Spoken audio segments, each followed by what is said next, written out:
大人，为何还不睡啊？睡不着啊。我陪您出去。你歇着，我去院子里走走。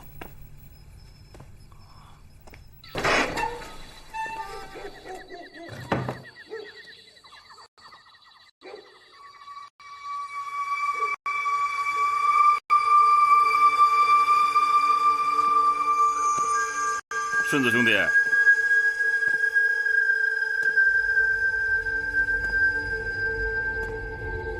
顺子兄弟，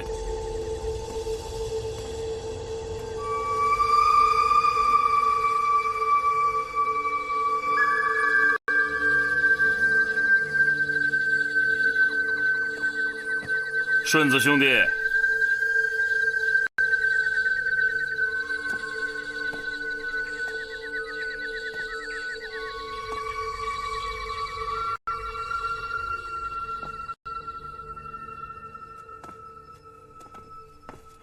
狄大人，哎呀，我看你这儿亮着灯，还以为你在呢，有点不恭了啊。哎，没事，我衙门里有点事儿，出去了一趟。哦，狄大人，这么早就醒了？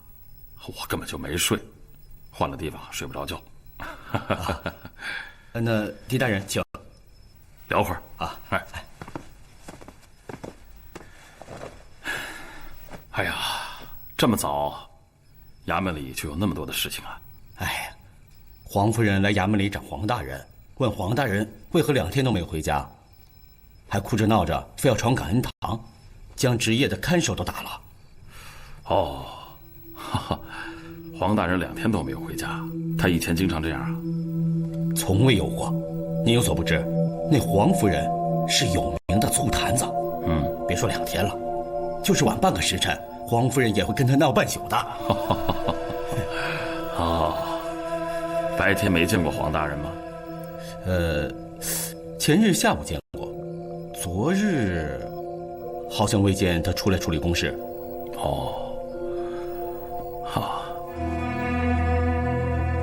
黄大人经常去感恩堂啊？自从玲珑走了以后啊，他也很少去了，只是偶尔进去坐坐，说是要感受一下皇恩。也就是说，玲珑在的时候，黄大人是感恩堂的常客。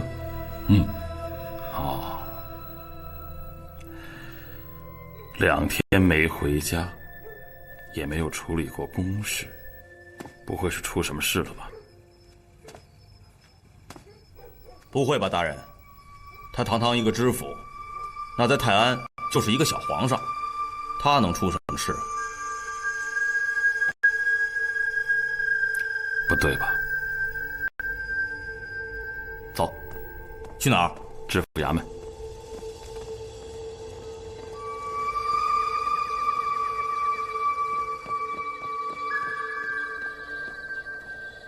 黄夫人走了吗？又哭又闹，折腾了半宿，刚刚才走。将值夜的弟兄们叫出来。黄大人回来了吗？不是黄大人，是狄大人。参见狄大人。好了，都起来吧，打扰各位了。感恩堂在什么地方啊？在后面，去看看。大人说的对，黄大人吩咐过，没有他的命令，任何人不得进入感恩堂。狄大人也不行了，他可是朝廷命官。张捕头，你不是不知道衙门中的规矩，这可是皇上住过的地方。刚才你也看到了，连黄夫人想进都没让进呢。黄夫人能与狄大人比吗？张捕头，黄大人的脾气你也了解，他要是一发火，兄弟们丢了饭碗是小事，要是连吃饭的家伙都丢了，可就是一辈子的事儿。是啊，这位兄弟说的也对，既然是黄大人的吩咐，那就按吩咐办。如果皇上来了也不让进吗？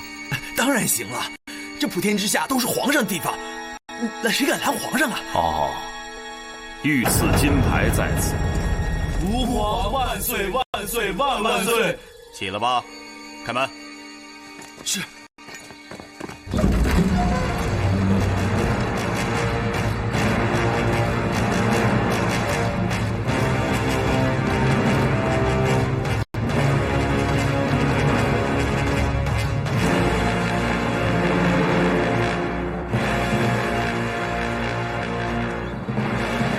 黄大人平时喜欢在哪间屋子里感受皇恩呢？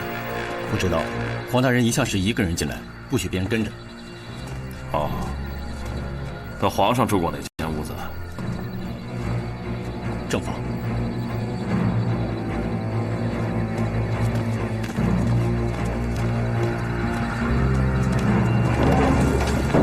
大人小心！来人，拿火把来！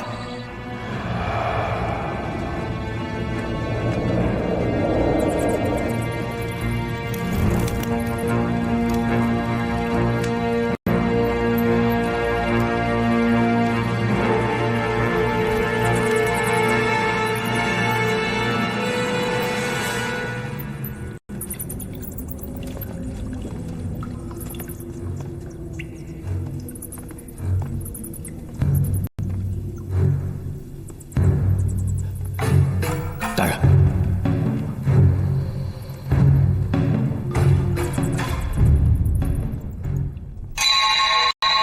黄大人，这黄大人怎么会是被杀的？想到就是黄大人被人怎么仇家了？什么大人被杀？对呀，黄大人是大人，黄大人应该是前日被杀，是利剑断喉。大人，房间中留下的那些痕迹，也都是利剑的划痕，看得出黄有安是与凶手搏斗之后才被杀的。黄大人也通剑术？啊，黄大人是武进士出身，不知为何却做了文官。武进士？可听张大人说他是郭襄城郭大人的门生，怎么会是武进士？这小的就不清楚了。大人，黄有安既然是武进士出身，刀剑上的功夫应该不会太差。只可惜凶手比他的更好。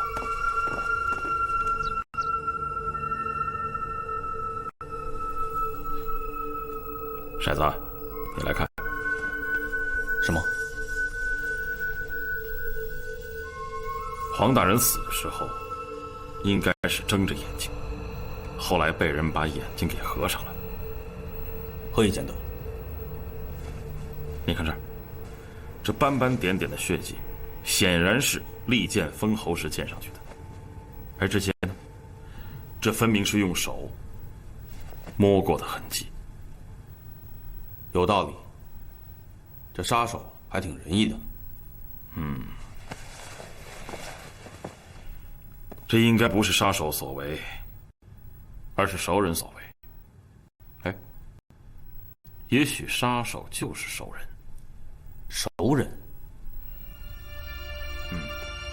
除了黄大人，别人根本不可能进入感恩堂。我刚才问过门口的守卫，他们根本不知道黄大人进来过，更不可能知道他被杀了。这门口时刻都有守卫，他是怎么进来的？这么熟的活计，还用得着问我？我是说，黄有安放着正门不走，为何要越墙而入呢？他应该在做一件秘密的事情，不愿意被人知道。让看守知道了又如何？他们还敢跟他进来吗？哼哼。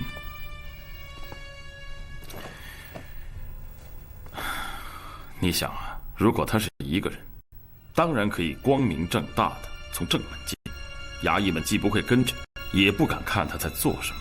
但如果是两个人呢？大人的意思是，他们是两个人，而且要做一件不能惊动看守的事。正因为是两个人，所以要掩人耳目。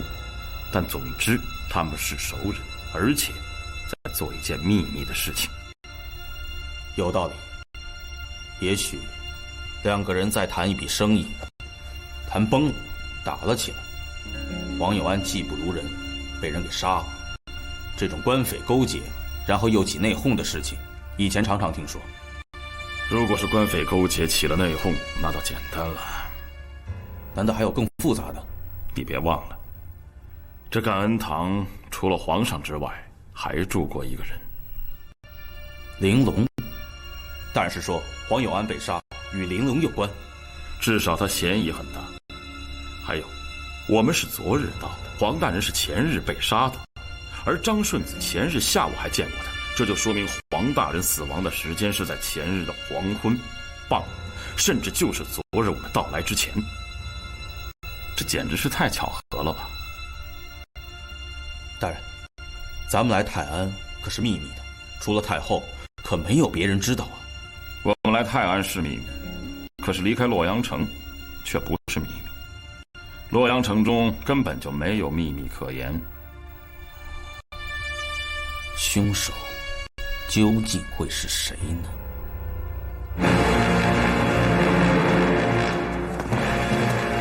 各位，从今日起，我们就住在感恩堂了。以后没有我的命令，任何人不得出入。是。张捕头，大人，你立刻带领兄弟们，将泰安府所有的客栈、驿馆、饭庄、酒楼、妓院、赌场，都给我搜查一遍，看看近日是否有什么陌生人进入过泰安府。是。还有，那些卖花女也可以去问问，有外地人来，他们是不可能放过的。是。感恩堂是连我狄仁杰都不能随便进入的皇家禁地，玲珑姑娘却在此居住长达2年之久，这是为什么呢？太子已经遭贬，人们躲避有恐不及，黄有安如何还会将一位仅与太子有过几日欢愉的女人留下来呢？而且还公然称她是自己的干女儿，这说不过去啊。要想知道玲珑姑娘以后的事，你应该去问现任知府黄有安。黄有安，他是郭大人的学生，太子事件之后，害怕受到牵连，就投到武承嗣的门下了。黄有安，一个泰安知府不应该有这么大的胆子，除非是有人刻意安排。朝廷大臣中知道此事的只有郭襄城与张柬之，难道是他们安排的？张柬之在太子出事不久就远赴成都府了，不可能是他。难道是郭襄城？他是黄有安的老师，也有可能拜托黄有安照顾玲珑。如果真是如此的话，黄有安与郭襄城应该是生死与共，彼此十分信任的关系。黄有安又如何会那么快就转投到武承嗣的门下？他是姑娘什么人呢？只是一位客人，常来店里买花，来往的多了，也就成朋友了。哦，姑娘找他有什么事吗？也不是什么大事，我只是想问他，什么时候将他的朋友接走。玲珑认识阿禄，而阿禄又是武承嗣的人，难道武承嗣也知道了玲珑与太子之事，所以他们买通了黄有安？这应该是一个很秘密的故事，他们又是如何知道的呢？他们通过黄有安将玲珑拉到自己一边，究竟想干什么？黄有安应该知道这一切，所以他才被灭口。可黄有安死了，他们就不担心我对玲珑姑娘产生怀疑吗？玲珑姑娘在感恩堂一住就是2年，这2年中，玲珑都在干什么？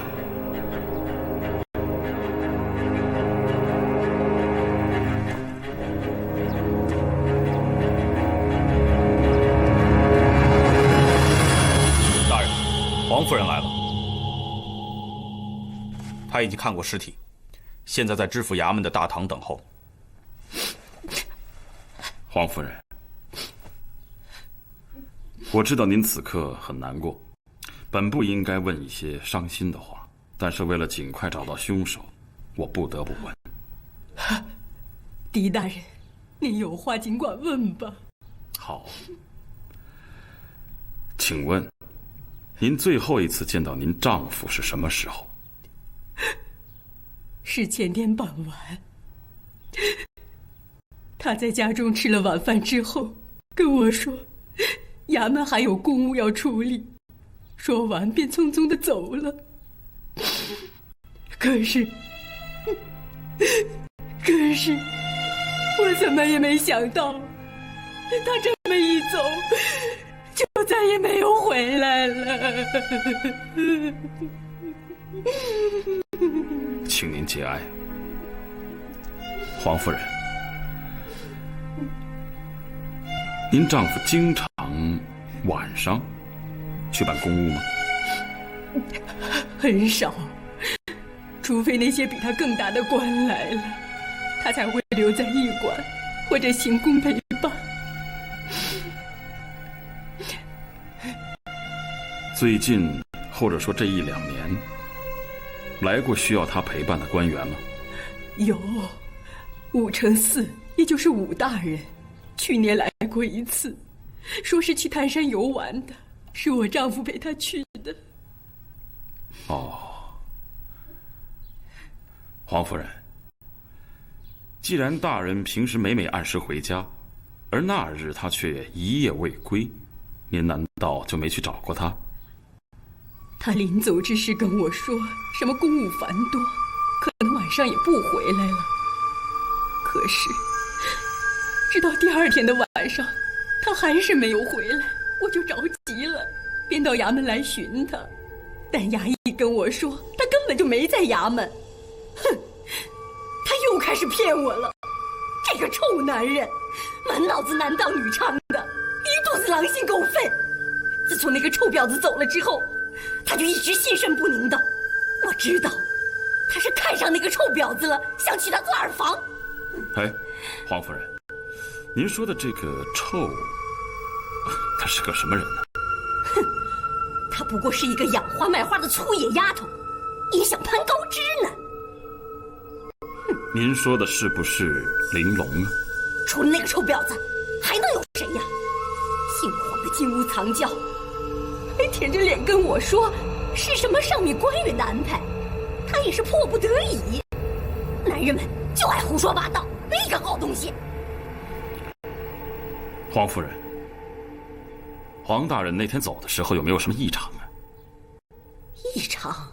啊，就是说，高兴不高兴，愿意出去或者不愿意出去？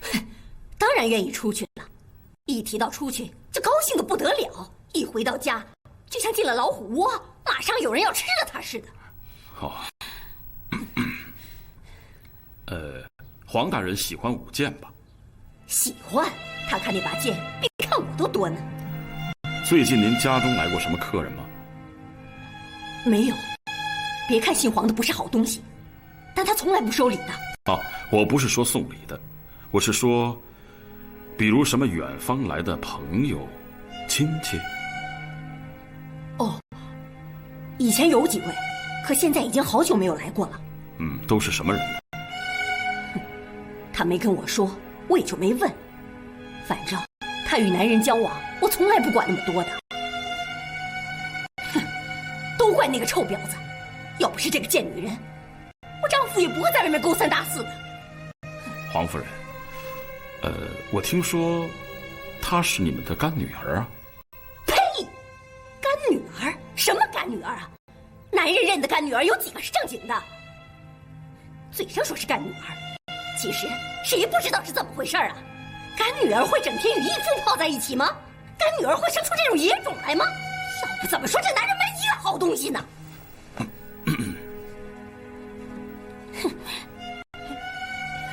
狄大人，我可不是说您呢。您刚才说野种，什么野种？这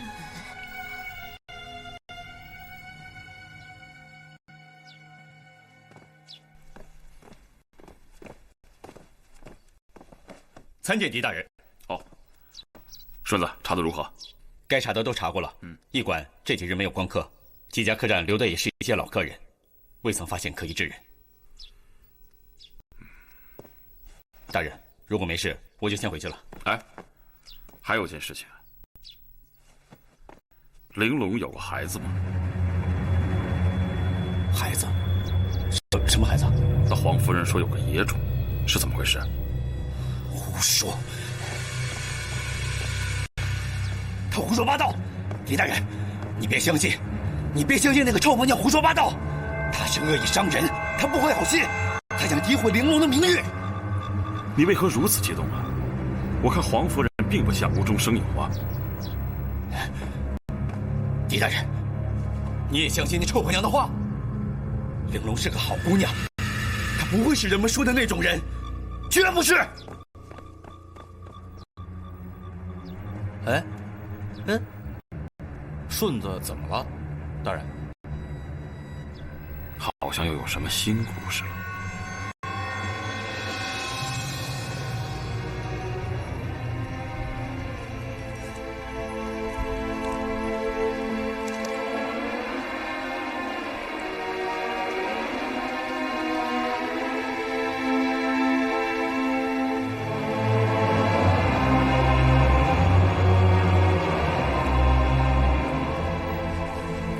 狄大人，黄夫人，您有丧孝在身，无需多礼。狄大人，请坐。黄夫人，请。请。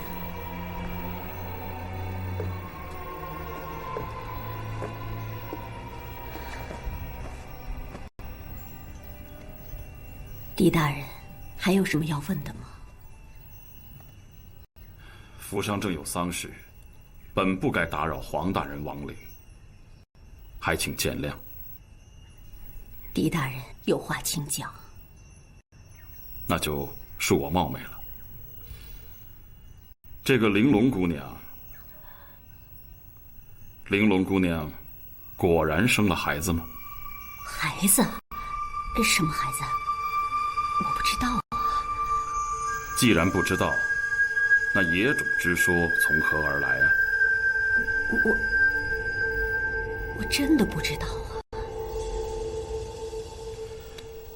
黄夫人，黄大人尸骨未寒，沉冤未雪，尽快将杀人凶手绳之以法，是本官分内的职责。我想，这也是您的心愿。既然如此，就该实话实说。如有隐瞒，恐怕只有对杀人凶手有利啊。其实，我并没有亲眼见过那个野种，我只是……只是什么？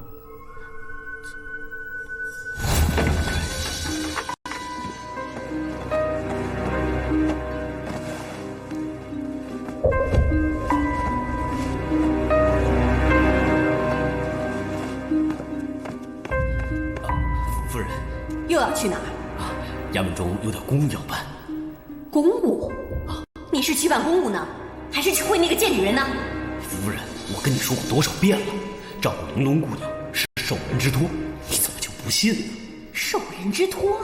鬼才相信你的话！哎，这是什么东西？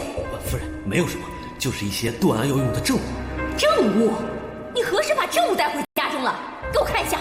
夫人，这确实是断案要用的证物，不看也罢。给我看一下。夫人，什么东西？给我看一下。看一下。夫人，什么东西啊？这什么东西？你说。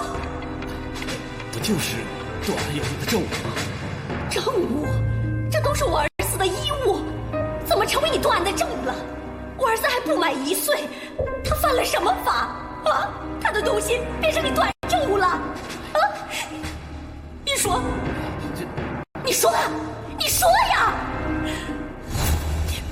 我再三的追问，他就是不肯承认。狄大人，你也是断案之人，你想一想，他从家中偷拿了一些婴儿常用的东西，不是给那个贱人的野种，还能是什么？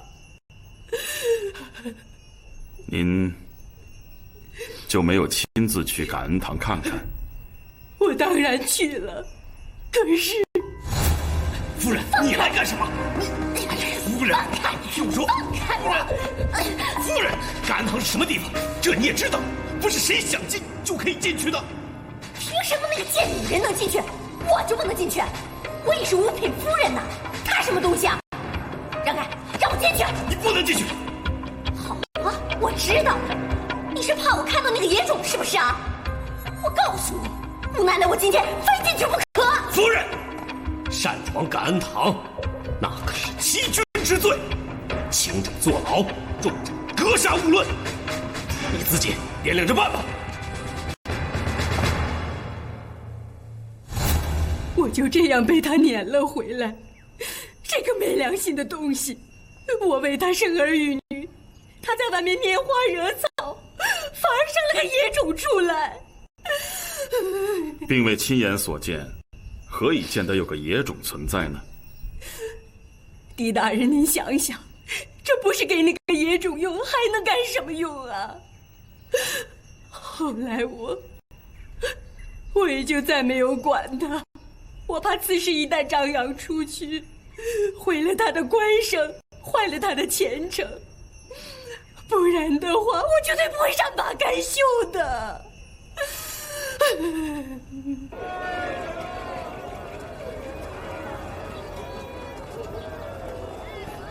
哎，谁让你们卖花的？啊，你们也配叫玲珑啊？大人，黄夫人说的那个野种，那个孩子，真的存在吗？不像说谎。女人们可以容忍男人的很多事，但这种事很难容忍。玲珑与黄有安居然能生下孩子，孩子很可能有，但未必就是黄有安的。李贤太子呢？公主，快走！你们也配在御花谷？走，全走！不许在这卖了！以后不许你们在这卖花！这怎么回事？全走！大人，顺泽就这样。告诉你们，以后还敢在此卖花，我全把你们抓起来！快把他弄回去。是。我告诉你们，你们谁敢再卖，我全把你们抓起来！算了，放开我！放开我呀！好，不许再卖了！不许再卖！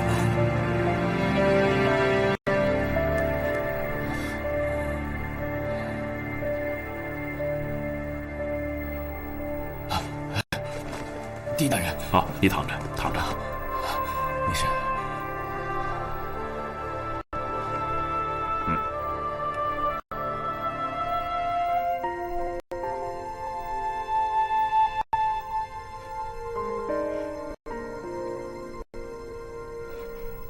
狄大人，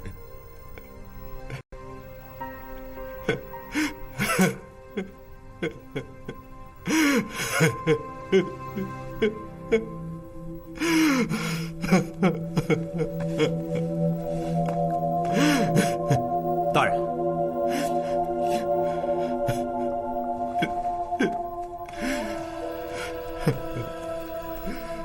怎么样？大人，我已经找那几个衙役问过了。他们说，黄夫人的确在衙门闹过，而且说过野种的话。你回去吧。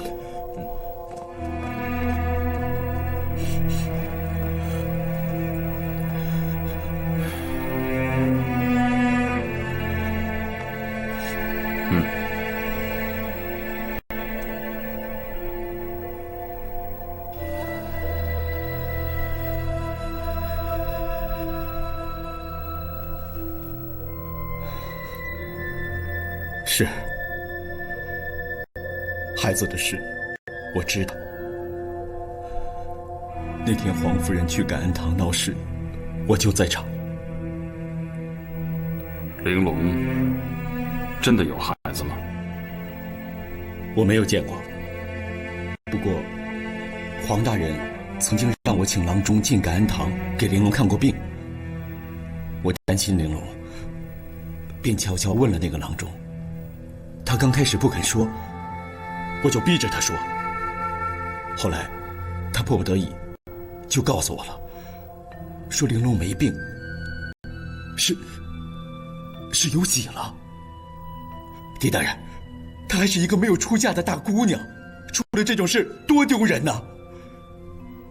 所以，我就一直瞒着。我不想玲珑的。那个给玲珑看过病的郎中现在何处啊？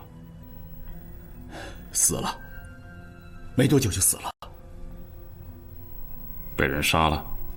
不是，是暴病身亡。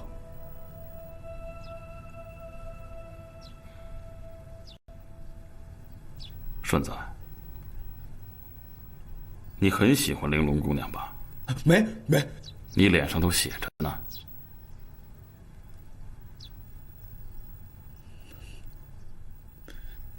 不瞒狄大人，我确实喜欢过玲珑。你也知道，我们家早些与玲珑家住邻居，从小就在一起，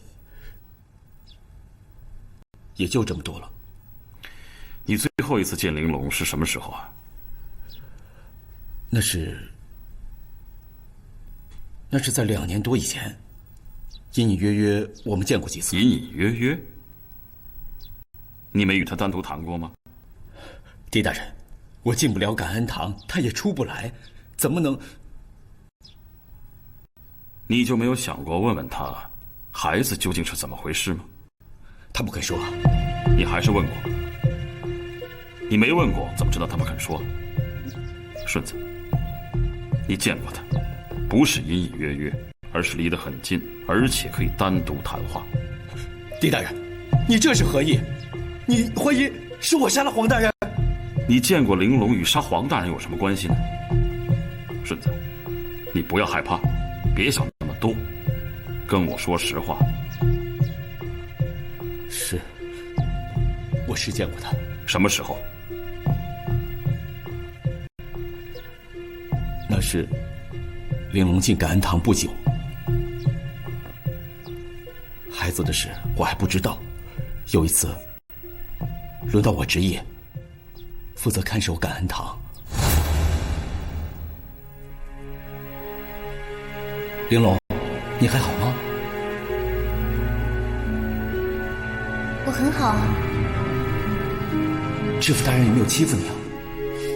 知府大人怎么会欺负我呢？他对我好着呢。那他为何不让你出来？黄大人说，这样做是为了我好。玲珑，你的花不养了，你的花圃也不要了。我呀，马上就要嫁人了，哪还顾得上养花呢？嫁人？你要嫁谁啊？当然是嫁我男人了。你有男人了？黄大人说了，这件事要保密，对谁都不能讲。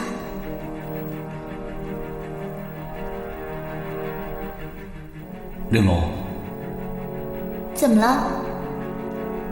你说的男人是不是黄大人？你说什么呢？我男人比黄大人好多了，而且我已经是他的人了，我会跟他一辈子的。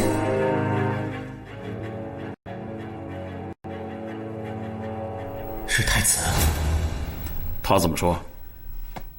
他什么也没说。当时巡夜的过来了，他就回去了。这之后你们2个人再也没有单独聊过？没有。我后来升做了捕头，便不再干那些看门守夜的事了。也就是说，后来玲珑离开感恩堂，你也都不知道了？不知道。我问过所有守夜的兄弟们，他们也都不知道。你们黄大人剑术如何？很好，我们衙门的兄弟谁也不是他的对手。他左手使剑？是。哎，狄大人，您怎么知道？你歇着吧，少喝点酒，伤身体的。狄大人，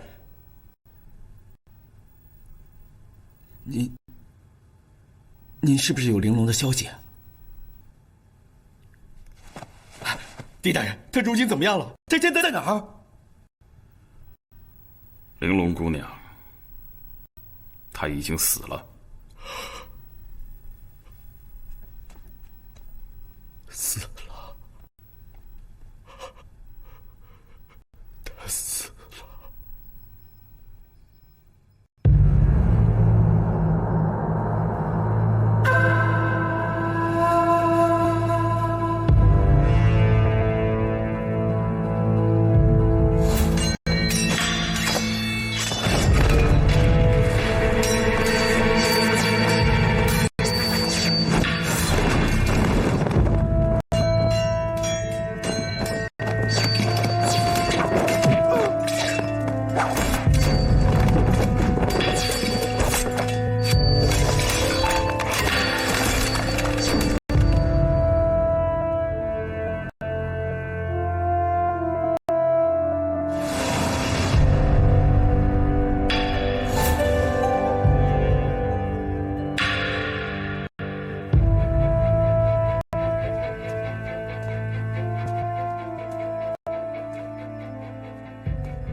大人，您为什么要这么说？我说什么了？您对张顺子说，玲珑已经死了。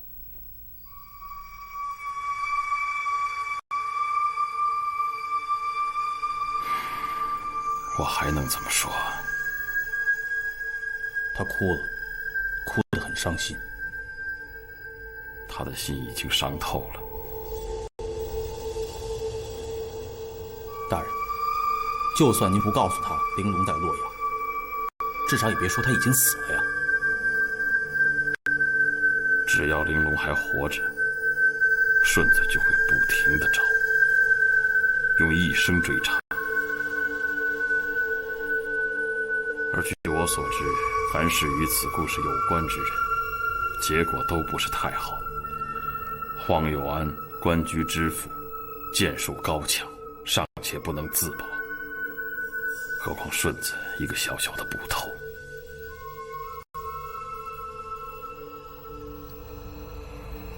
骰子，你会练剑吗？大人，您知道，我从来不练剑。那是因为你已经无需再用剑了。大人，您究竟在想什么？没事。你说什么？泰安知府黄有安死了？是啊，大理寺刚刚收到泰安府的讣文。好端端的，他怎么会死了呢？听说是遇刺身亡。遇刺？可知是何人所为啊？这讣文上并未明确详陈具体内容。据老夫所知，黄有安没有什么仇家呀，怎么好端端的就遇刺了呢？是啊，是很奇怪。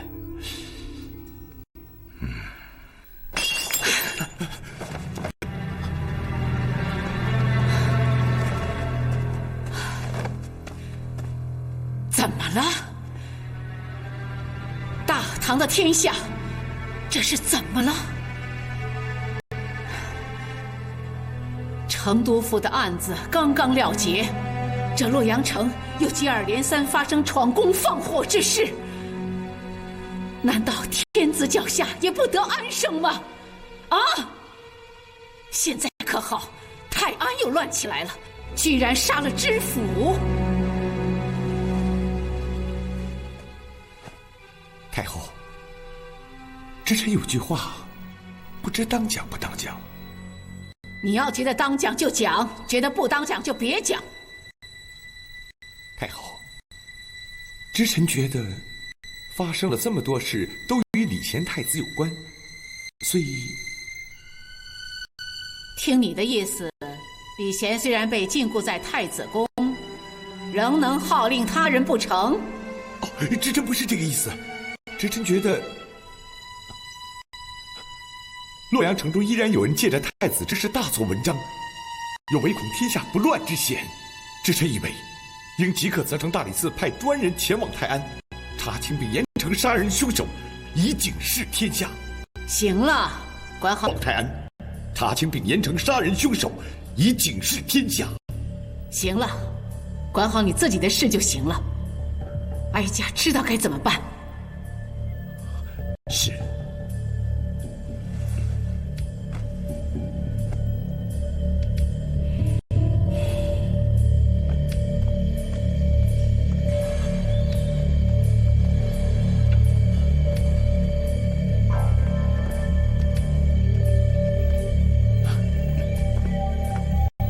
吴大人，太后怎么说？太后气愤之极。不过谈到李贤之事，他好像并不以为然。这个李贤就是个祸根，如果没有他，就不会出如此多的乱子。你以为太后心中不明白？太后只是心地善良，根本就下不了这个决心。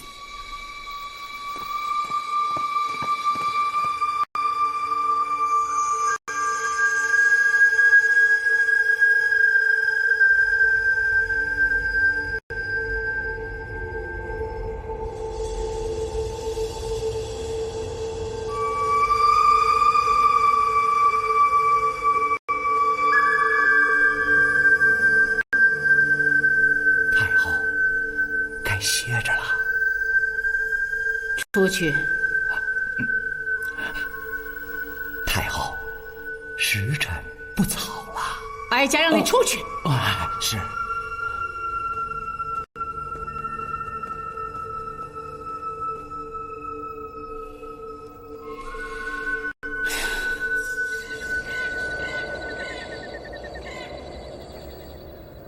泰安知府黄有安被刺，看来有人又要找太子的麻烦了。太子身陷囹圄，与他何干？囹圄之人，不正如砧板之肉，任人宰割吗？千不怪万不怪，要怪只能怪狄仁杰。在成都府之时，他若能对太子网开一面，也不会有今日之混乱。大人，狄仁杰之言未尝没有道理。如果真放走了太子，未必就没有混乱，说不定是更大的混乱。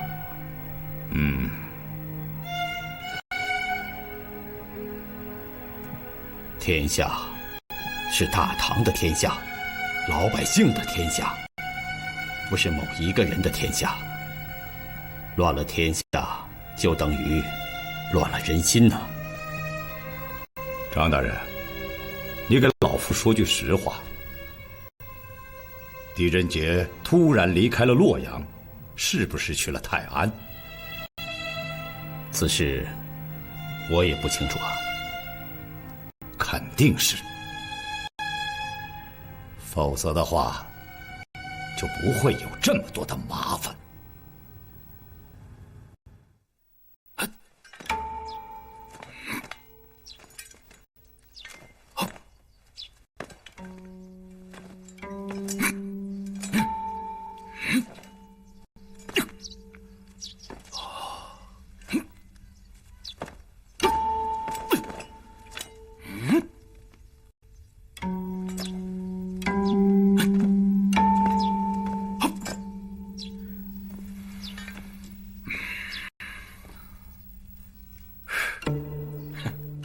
狄大人，您还是不要练了。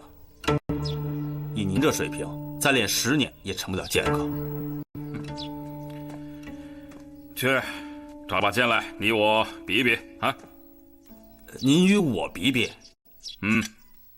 大人，别看我从来没摸过兵刃，您还真不是我对手。您还是想想凶手是谁吧。我曾经说过，凶手可能是他的熟人。他的熟人多了。整个泰安府衙门中都是他的熟人，还不包括那位醋坛子老婆呢。凶手不是泰安府衙门之人，甚至根本就不是泰安府的人。您怎么知道？黄大人号称泰安府剑术第一，应该无人可以杀得了他。大人的意思是，真有人得到消息，跟着咱们来到了泰安？剑客，又是熟人，还可能是洛阳人。哎，这范围小多了啊！哎，还不快去找把剑来啊！你还当真要与我比啊？当然了。哼，行，那我就用这个陪您练练吧。哼，进屋吧。进屋就进屋。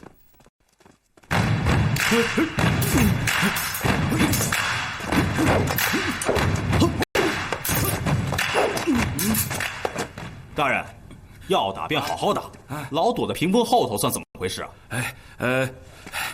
这叫有固可守，有险可依，乃用兵之道也。休战！大人，就这扇破屏风，也算有险可依，有固可守。只要会使剑的，就能将您捅成马蜂窝。哼，那依你之见，这屏风无法抵挡刀剑了？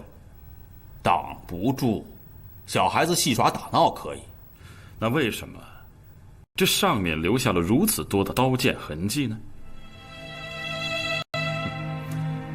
据我所知，你们练武人讲究刀砍片，剑走线，对吗？一般是这样。那依你之见，这是刀痕还是剑痕？应该是剑痕。我们已知黄大人使剑，若凶手使用其他兵器，那么这室内的剑痕应该是黄大人留下的。但如果凶手也使剑，我们就难以辨别了。不过有一点是很清楚的，这二人不可能都是左撇子。左撇子？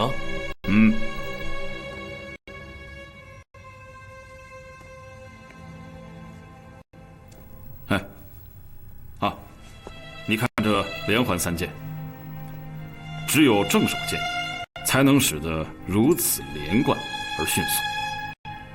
我们使正手剑是由右至左，由浅入深，由轻至重，而这三剑完全相反。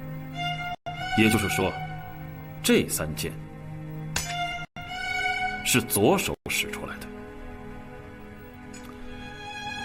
我已经从顺子处印证，黄有安黄大人是左撇子，而如果凶手不是左撇子的话，那这些剑痕一定是黄大人留下的。他为什么会留下如此多的剑痕呢？大人，或许因为屋子小，他们打斗不开；或许因其剑术不精，处处扑空所致。黄大人乃是武进士出身，剑术号称泰安第一，不可能不精。那么剩下的就是凶手了。我们假设有3种可能：一，凶手的剑术比黄大人高很多；二，比黄大人低很多，他是侥幸杀了黄大人；第三，二人剑术相差不多。这满屋的剑痕我数过，有近100处之多。如果二人的剑术相差悬殊，弱的一方无论如何都坚持不了这么久，那就只有一种可能，就是二人的剑术在伯仲之间。两位如此高超的剑客，怎么会剑术不精，并因此磕磕碰碰，无意间留下这么多的剑痕呢？大人，虽然对刀剑不精，但还是很有研究的。还有力道。你们练武之人，据我所知，高手与那些普通的剑客的差别，最要紧处在于会收力。你看看这些剑痕，哪有半点收敛之意？这分明是故意披上去的。大人的意思是说，这些痕迹是他们故意留下来的。简直不像是在砍人，而像是有意的去砍墙、砍屏风。福、禄、寿、喜。若说刀剑无眼，那定将这些字劈得支离破碎。可是为什么偏偏在这个禄字上长了眼睛？这个禄字简直像披了盔甲，拿了盾牌，丝毫无损。你想想，会不会这是黄大人留下的线索？黄有安留下这个禄字，又能说明什么呢？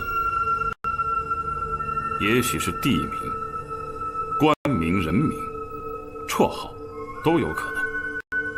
说明黄大人对凶手非常的熟悉，他深知彼此武功有所差距，自己必死无疑，所以边打边为我们留下了线索。大人，黄有安可没有您这么聪明，他如何知道他死后审案的一定是您狄大人呢？再说了，我们前天到的泰安，他大前天就死了，难道他身后还长了双眼睛？他不知道，有人知道。谁？凶手。凶手？难道说他是从凶手口中得知我们要来查案的，因此在死前留下了线索？凶手既然与他是熟人、朋友、同谋，我想未必是来杀他的。他们肯定有阴谋，并且是针对我们的，只是话不投机，或者是两个人在什么问题上谈崩了，凶手才起了杀心。大人，我还有一事不明。这感恩堂的院子本来就很小，两个人在屋中打打杀杀折腾那么久，外面的看守怎么可能一点都听不到呢？是啊，白天人声嘈杂，也许是听不到，晚上就未必了。黄夫人说了，黄有安是吃过晚饭之后才出来的。简单，试试就知道了。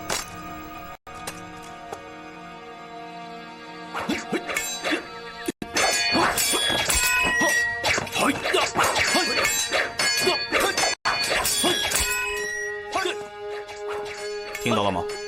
听到了。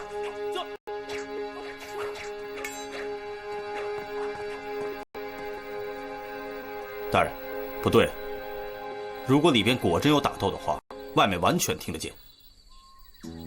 一种可能是我的判断有误，还有一种可能就是黄夫人在说谎。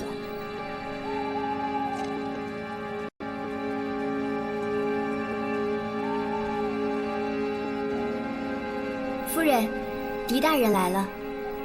他又来干什么？狄大人说他是来吊孝的。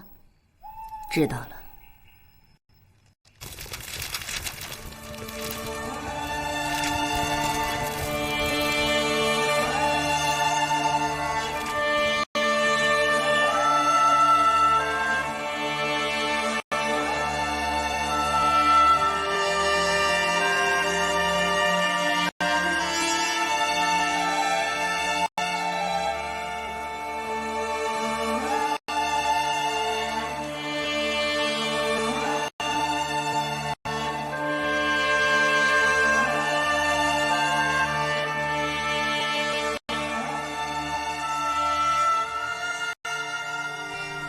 黄夫人，狄大人，请坐。多谢，请。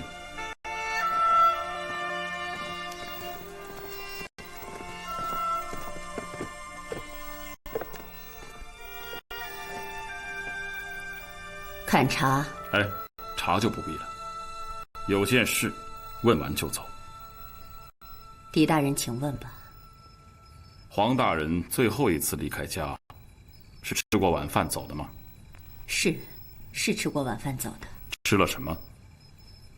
吃了什么很重要吗？当然重要了。我们如今发现黄大人是中毒而死，是先中了毒，然后才被杀的。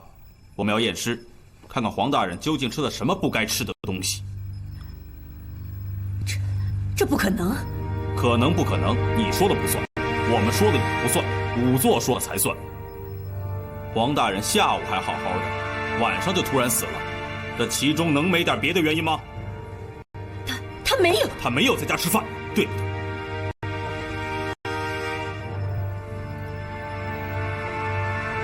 黄夫人，被害者是你的丈夫，如果你不以实相告，就等于是包庇凶手。难道你愿意看到一起生活了那么多年的丈夫死不瞑目吗？他是吃过午饭才走的。他临走时说了些什么？他临走时说，让我吩咐厨房将晚饭准备的丰富一些，说有朋友要来我家吃饭。什么朋友？他们有什么朋友？还不是以前常来常往的那个武承嗣武大人家的厨子。宰相家人7品官，就连人家的一个厨子也像大爷似的伺候着人家。阿禄。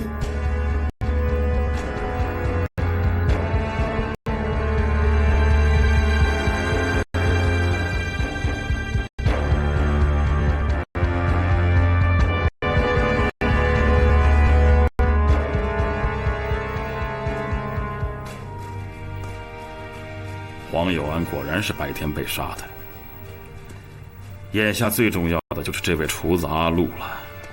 难道黄有安留下这个禄字，就是要告诉我们，杀害他的凶手是阿禄？这怎么可能呢？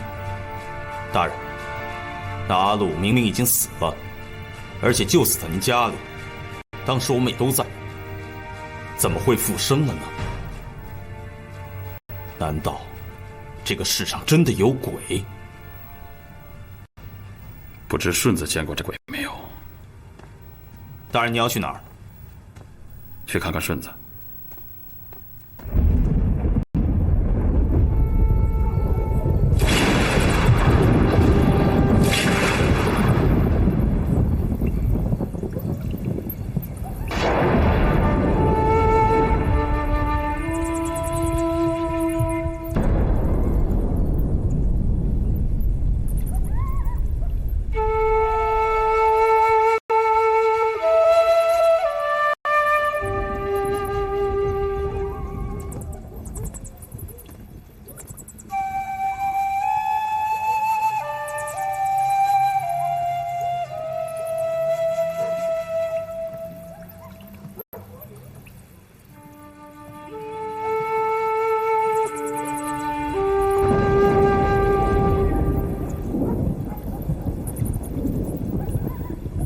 大人，他若问玲珑，你还是别骗他。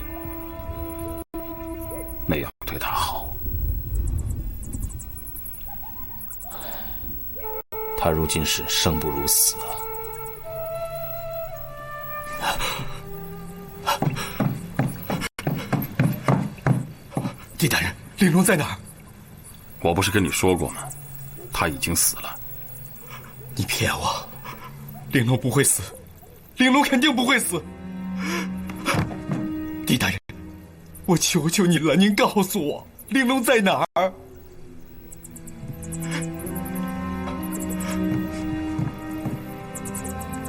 他是不是在洛阳？他肯定是在洛阳，我要去找他，我要去洛阳找他。顺子，顺子，顺子，顺子，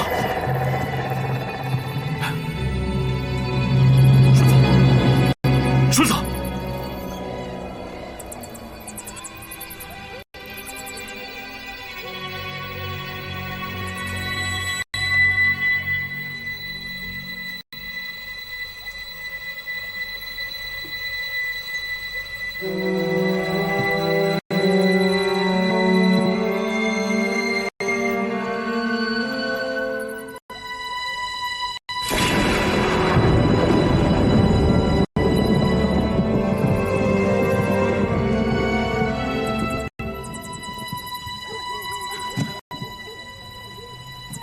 人呢？凶手呢？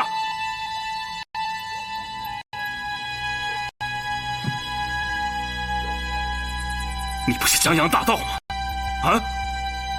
你不是轻功很好吗？你不是安亲王吗？连个人都追不到，说！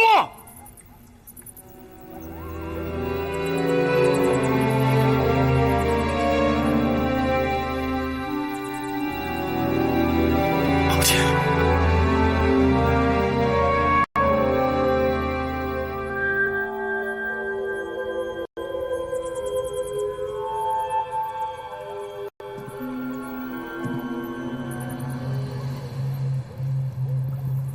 大人，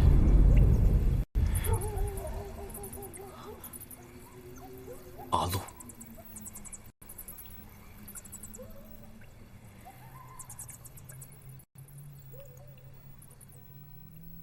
他果然还活着。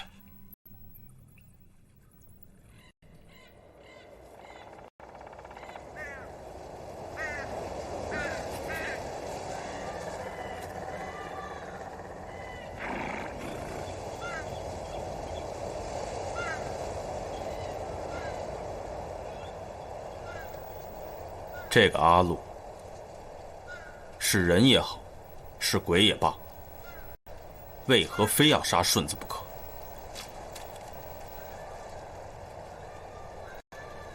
现在看起来，最可行的解释是凶手不想让顺子去找玲珑。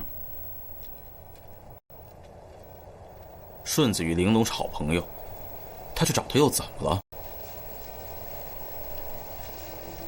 除非凶手是怕他搅局。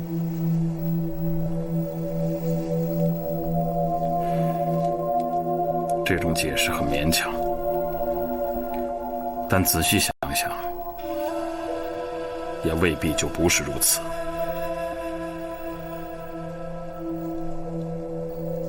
要真是这样的话，玲珑去洛阳可就不简单了。如果杀害黄有安与杀害顺子真是一个人的话，那玲珑可就更不简单了。顺子死的有点冤呢。唉，作孽，作孽呀！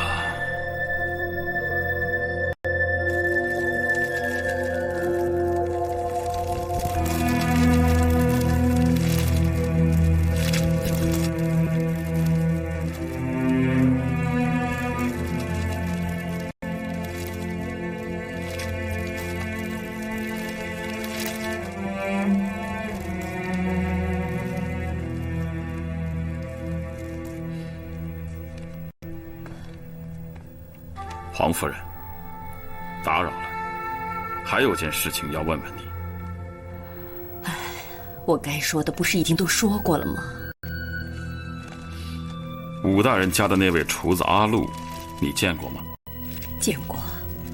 什么时候？大概是几个月前的事吧。最近呢？没有。据我所知，厨子阿禄极有可能是杀害你丈夫的凶手。这怎么可能？他怎么会杀我丈夫？他们是朋友啊，不会的。黄大人最近有没有出过远门？比如说洛阳，或者其他什么地方？有。去哪儿了？听他说，是到下面去视察民情。走了数月，才刚刚回来不久，他就……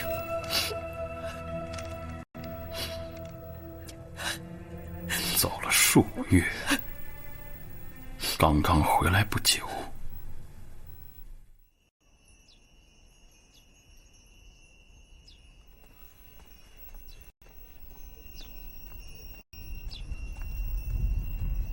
大人，啊，怎么样？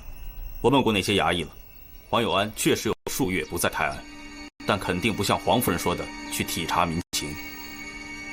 是啊，堂堂知府体察民情，不可能连一个衙役都不带。不错，他是一个人去的，就连县府的官员也不知道他去了哪里。也许他去了洛阳了。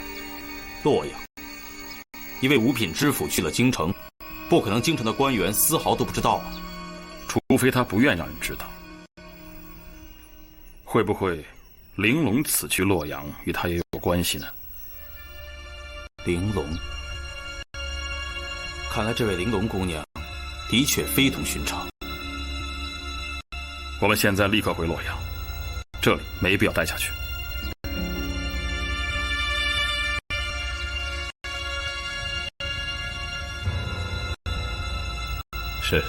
是他。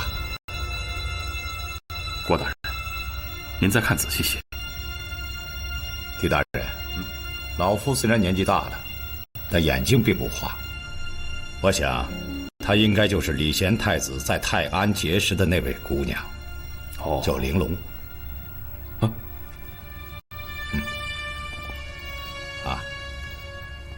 狄大人，这玲珑姑娘怎么会在你府上啊？哎呦，我也觉得奇怪呀。哎，狄大人，你让老夫到府上认人，这是什么意思啊？除了礼贤太子黄有安之外，就只有您认识玲珑了。如今呢，黄有安已死，我总不能将他带到太子宫请太子辨认吧？所以啊，只有劳您老了，望请恕罪。说来也是啊，也是啊，是。狄福啊，上茶。狄大人。狄福呢？狄福哥，他上街去买菜了。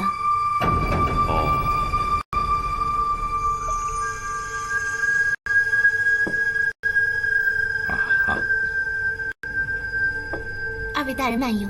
好，有劳姑娘。是他，的确是他。人长得倒是很漂亮。是啊，若非是礼贤太子出事，说不定应该是太子妃了。说不定还是娘娘呢，也未可知。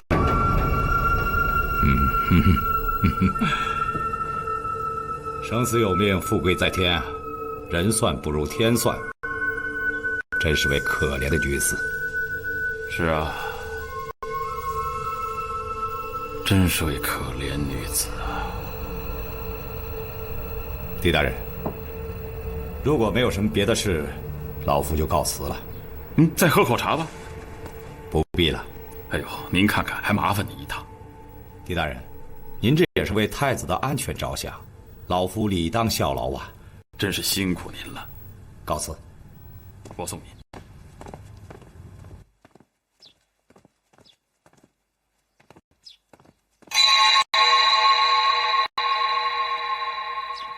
玲珑姑娘，你这是干什么？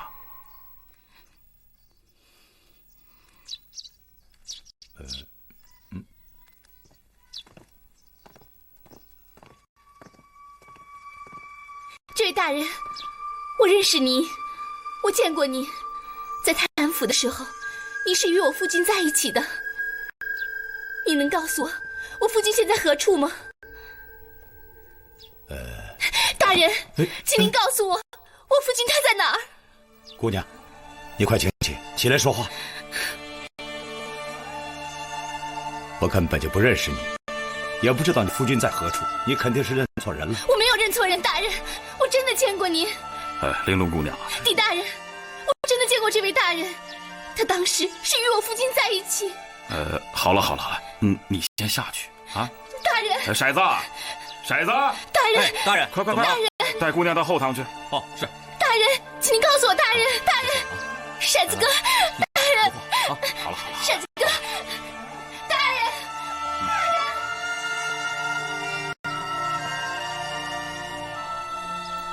哎呀，老大人，真是抱歉啊。老夫与他只有一面之交，5年了，他一眼就认出了老夫。看来我也不能再留他了。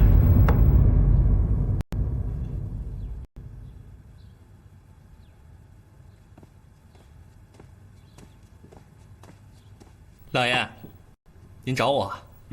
给玲珑姑娘备一辆马车，把银子给她带上。老爷，您这要赶玲珑姑娘走啊？怎么叫赶呢？人家本来就是来府上做客的，我不能总留着人家在府中当使唤丫头啊。玲珑姑娘无亲无故，孑然一身，多可怜呐！你让她何处栖身呢？当然是回泰安老家呀。她老家怎么人了？有亲投亲，没亲靠友。她一个大姑娘家，在咱们府上多有不便呢。去给她备车吧，就说我一会儿亲自去送她。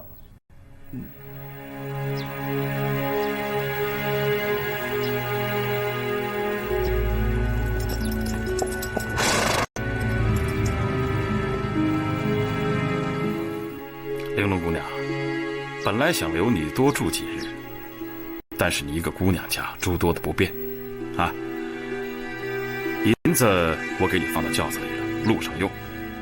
赶车的人是我的好朋友，路上会照顾你的。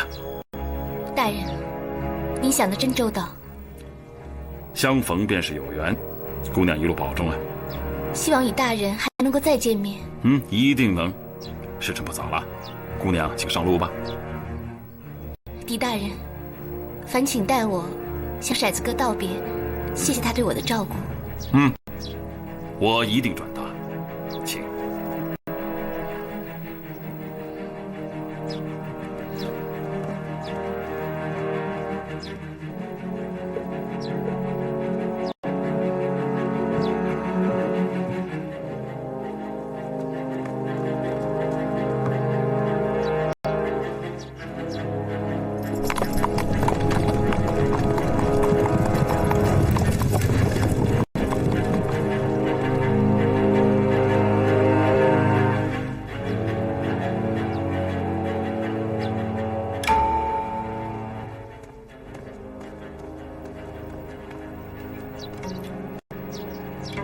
大人，怎么样？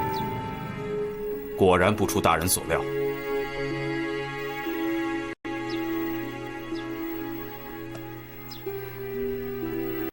他不肯走。那倒不是，车刚出洛阳城不久，他就撒谎，对车夫说要方便，结果呢，跑回来了。去哪儿了？郭襄城郭大人府上。他如何认识郭大人府上来？我查过了，他昨日晚间问过狄福，狄福告诉他的。有意思。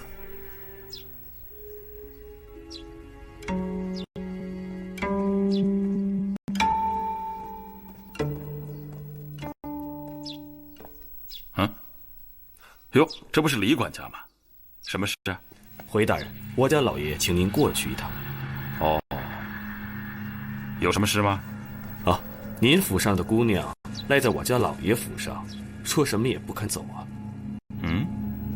有这种事啊？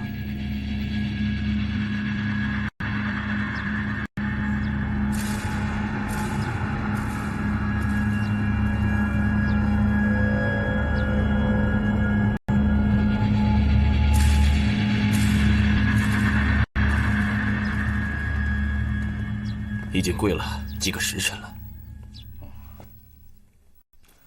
玲珑姑娘，你不是回去了吗？你来这儿做什么？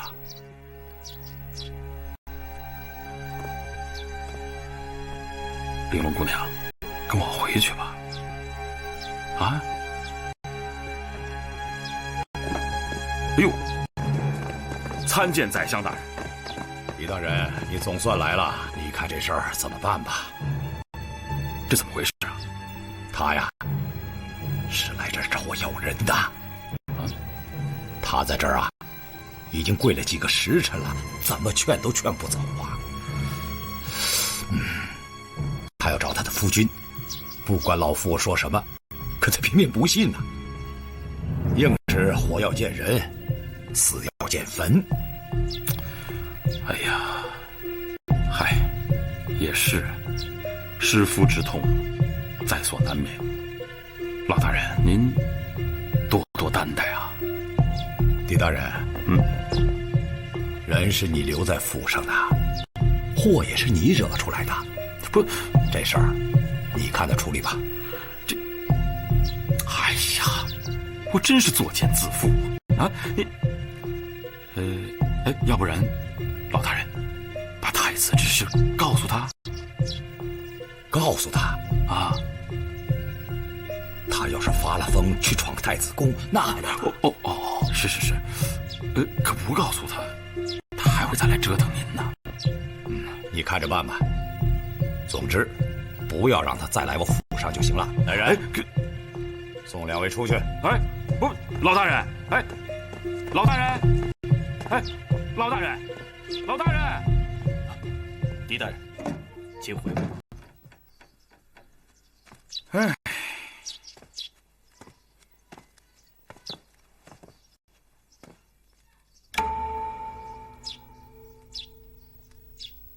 姑娘，回去吧。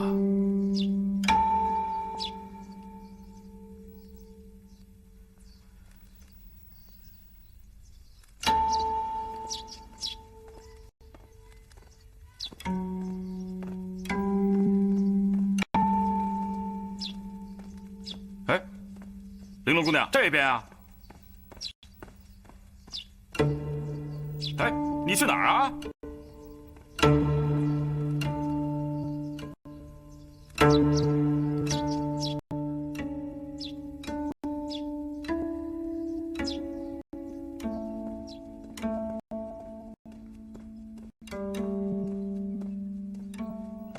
大人，人呢？又干老本行去了。卖花？可不，他还能干嘛呀？大人，我骰子在江湖上闯荡多年，跟着您也算见过些世面。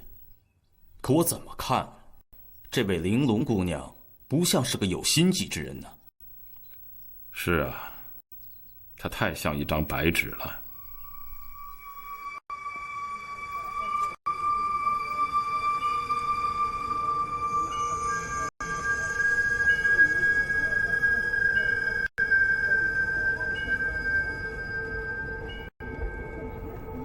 大人，这玲珑姑娘看来是铁了心要找到太子了。你说，她是自己不愿意走，还是有人不让她走？我倒是觉得，她还真是挺执着。张顺子说他离开泰安府差不多2年了，他却说自己到洛阳城不过3个月。这期间他在做什么？也许他是在什么地方照顾孩子。那孩子呢？如果我判断不错的话，孩子绝对不是黄有安的，而是太子的。他那么喜欢太子，为什么治太子的孩子不顾啊？是啊，有什么比照看孩子更重要呢？我先回去了。那他呢？交给你了。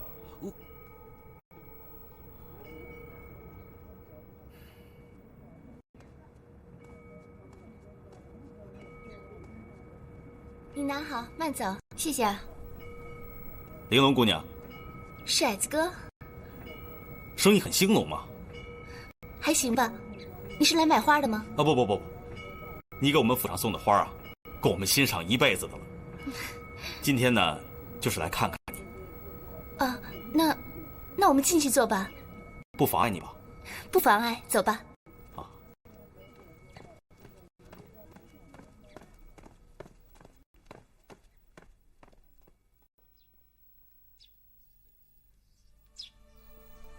不是狄大人不帮你说话，郭大人那是什么官？那是宰相，那是比狄大人还高一品的官，他府上也是能混闯的。幸亏郭大人宽宏仁厚，并未与你计较。玲珑，我知道你初来京城，有些人地生疏，京城不比泰安府养花种草那么随意，此处你要加倍小心，处处留意，稍有不慎，便会被抓进大牢中去。再碰上个昏官，咔嚓一声，你吃饭的家伙就没了。我知道，我也不是想为难狄大人，可是那位老爷，我真的见过他，我真的见过他与我夫君在一起的，所以我觉得他们有事瞒着我。